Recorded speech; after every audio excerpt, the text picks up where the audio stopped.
You have heard that it was said to those of old, "You shall not murder, and whoever murders will be liable to judgment." But I say to you that everyone who is angry with his brother will be liable to judgment. Whoever insults his brother will be liable to the council, and whoever says, "You fool," will be liable to the hell of fire. So if you are offering your gift at the altar, and there remember that your brother has something against you, leave your gift there before the altar and go. First be reconciled to your brother, and then come and offer your gift. Come to terms quickly with your accuser while you are going with him to court, lest your accuser hand you over to the judge, and the judge to the guard, and you be put in prison. Truly I say to you, you will never get out until you have paid the last penny. You have heard that it was said, "You shall not commit adultery." But I say to you that everyone who looks at a woman with lustful intent has already committed adultery with her in his heart. If your right eye causes you to sin, tear it out and throw it away. For it is better that you lose one of your members than that your whole body be thrown into hell. And if your right hand causes you to sin, cut it off and throw it away. For it is better that you lose one of your members than that your whole body go into hell. It was also said, "Whoever divorces his wife, let him give her a certificate of divorce." But I say to you that everyone who divorces his wife, except on the ground of sexual immorality, makes her commit adultery, and whoever marries a divorced woman commits adultery. Again you have heard that it was said to those of old, "You shall not swear falsely, but shall perform to the Lord what you have sworn." But I say to you, do not take an oath at all, either by heaven, for it is the throne of God, or by the earth, for it is his footstool, or by Jerusalem, for it is the city of the great King. And do not take an oath by your head, for you cannot make one hair white or black. Let what you say be simply yes or no. Anything more than this comes from evil. We did a Bible study last week, and this was a tough one. Yes. I mean, I was putting this together. Look at our little readings here, and then all of a sudden we get this giant gospel full of stuff from Jesus. So what's going on, just briefly, is the Sermon on the Mount is continuing. Okay, we started with the meek and the poor. Jesus was kind of getting people to listen, and then we got into the harder sayings when Jesus starts talking about, your righteousness has to exceed that of the scribes and the Pharisees. So today he's talking about the discipline it takes to be his disciple. And it's a discipline about developing right relationships with people in order to live a better life. That's really what's behind all these things today. And he uses those 6 contrasting statements, right, that we heard today. It says, "You've heard it said, but I say to you." So what he's saying to the folks around him is, you've heard this, and this is kind of the letter of the law, but I'm trying to get you to the spirit of the law, and I'm trying to get you to the root of what's behind all this. And the root of what behind all this is, behind the law, is right relationships with people, kind of drawing boundaries. And then he's talking about like external things, but also internal things that we have to do to kind of make ourselves better so we can overcome these various things that kind of plague us for the last thousands of years.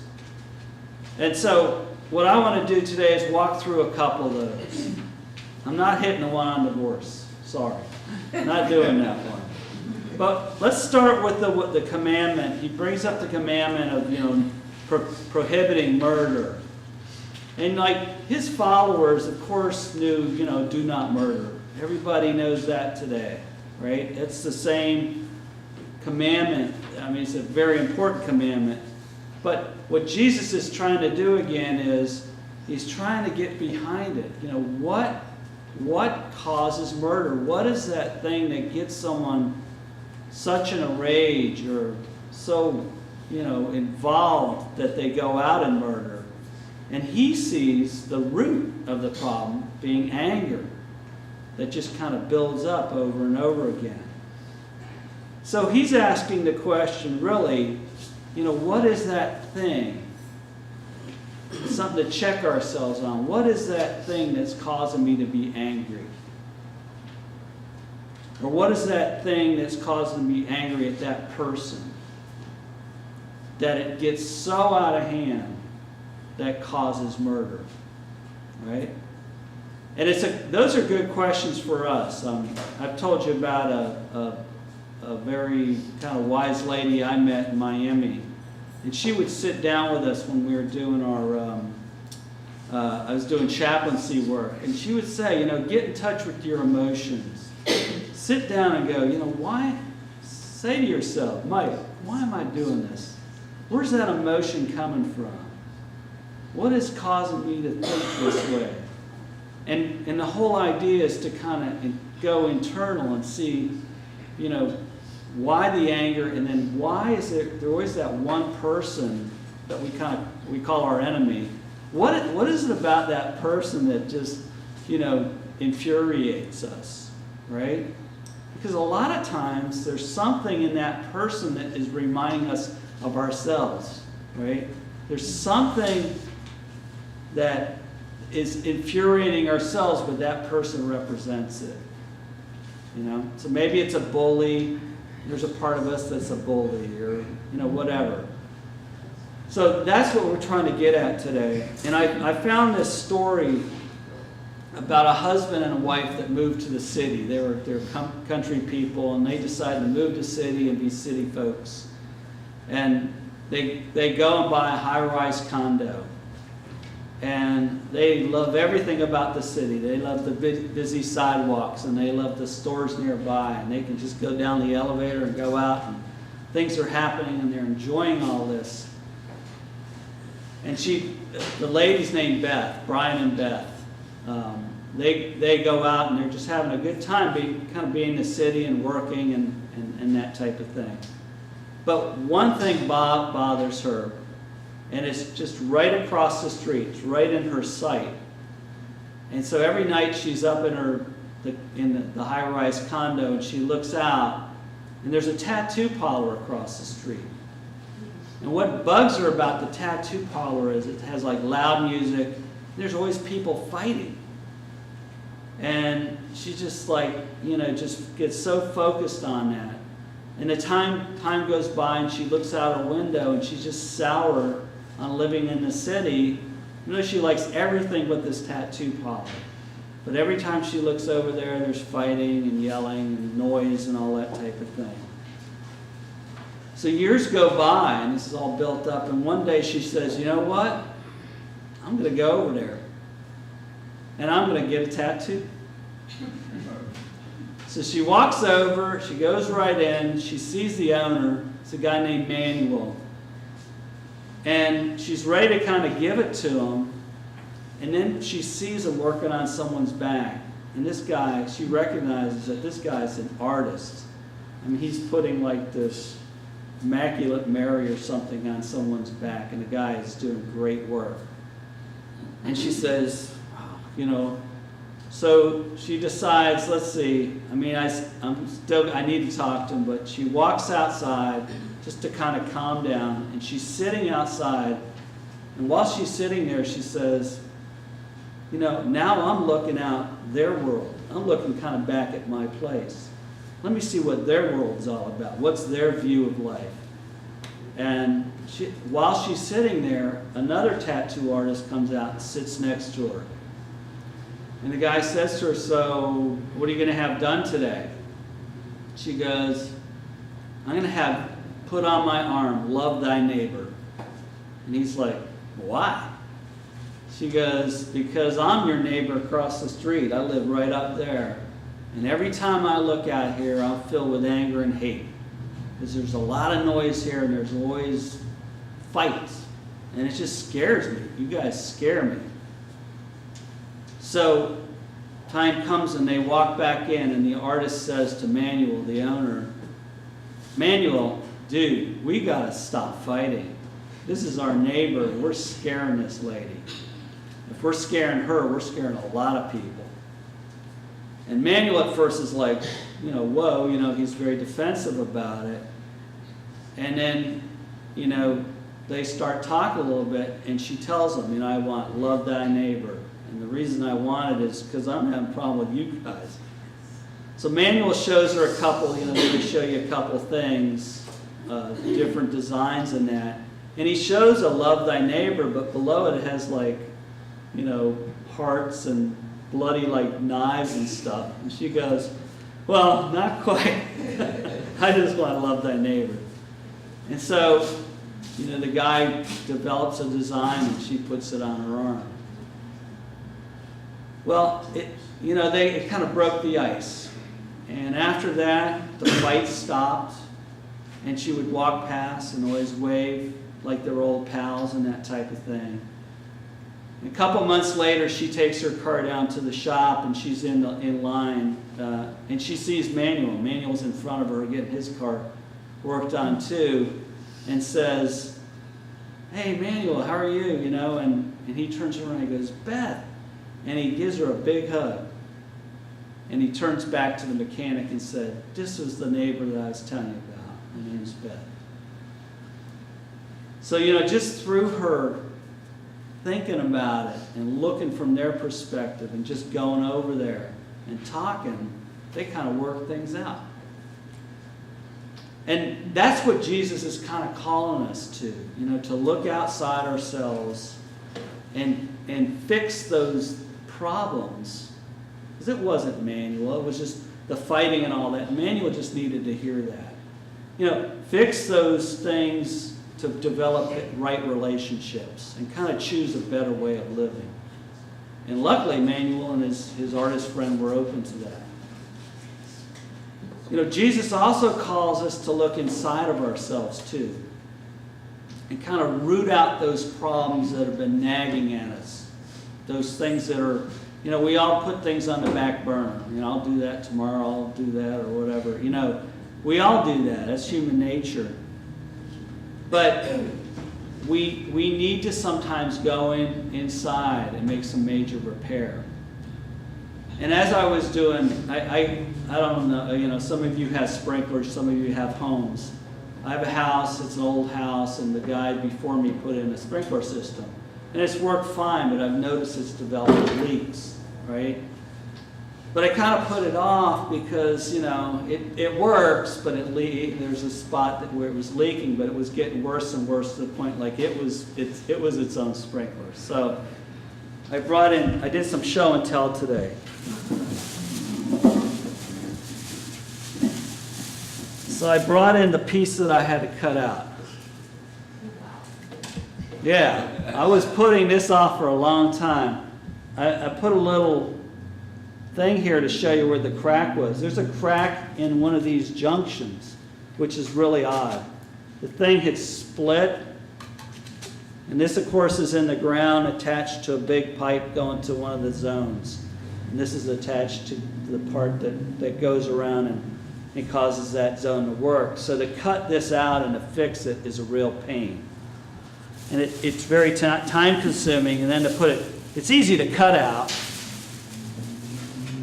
So you have to use a hacksaw to cut this thing out, right? And down here.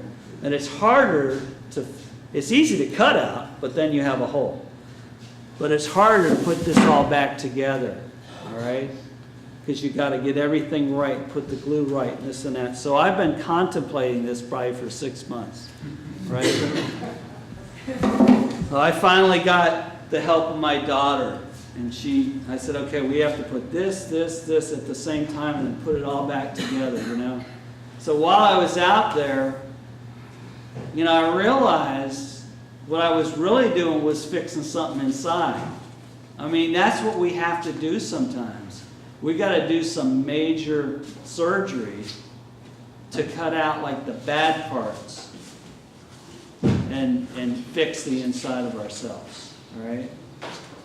I hope that's graphic enough for you. And then I saw a story this week in the Palm Beach Post. And I've talked about, one of my favorite bands is the Allman Brothers. Remember that? Remember that? People like the Allman Brothers? Anybody else? besides me. Southern rock, I liked them since I was a kid down here. And there's a story, it was on, I think it was on Thursday, about the drummer. His name's Butch Trucks. He's pretty well known because he's a very good drummer.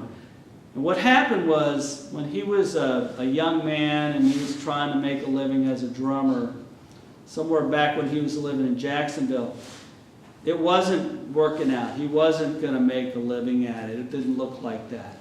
And he happened to he got together with Greg and Dwayne Allman, the brothers, right? And they had this 5-hour jam session. And they just realized they had something great, because it was this great blend of jazz and blues and rock and roll. And they created this great band, Allman Brothers. So he was planning to quit music altogether and go teach at Florida State University. He was going to be a math teacher of all things, right? But after this jam session, they decided, let's give it a try. What his quote is in the paper, though, is, worst of all things happened. We became big and famous. And after a while, the music took a back seat to all of our partying. So he became so addicted to alcohol and drugs over the 4 or 5 years that they just toured constantly, that the band just broke up. And they all went their separate ways, right? And he lived in Tallahassee for a while, and I think he had like a Christmas tree farm or something. He grew trees and cut them and bring them down here and sell them and that type of thing. But then, later on in life, he realized, I got to break this habit. But he didn't do it right away. What he did was, he decided, you know what? I got to get off the hard stuff, and I'm going to limit myself to 3 glasses of wine a day. But then he realized he couldn't even do that. So he was like bargaining with himself, He was trying to fix the inside, but it wasn't working. And so what he finally had to do was what a lot of people have to do with their problems. They just have to stop. And he just made the decision and committed to it and said, I got to stop. And he said what happened was he had to make the commitment. His quote is, I had to make the commitment deep inside of me just to stop. That people around him were more important than the booze. And he talks about his wife and his kids and that. And his message is, life can get better. So by fixing himself on the inside, he was able to fix his relationships around him. And by fixing those relationships around him, he's having a better life. And today he speaks at the Ritz-Carlton. I'm not going, it's $150 a ticket. Right? But he's going to speak to CARP today as part of their program to help folks that have addiction problems. And I'm real happy that he's better, because my son and I get to go see him in April. So we started last year, and we're going to go this year again. But remember his motto, your life can get better.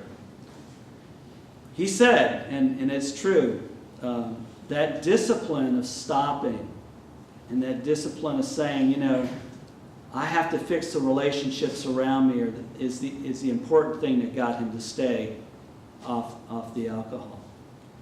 So his story today is really good news for us, just as well as the good news that we got from Jesus today.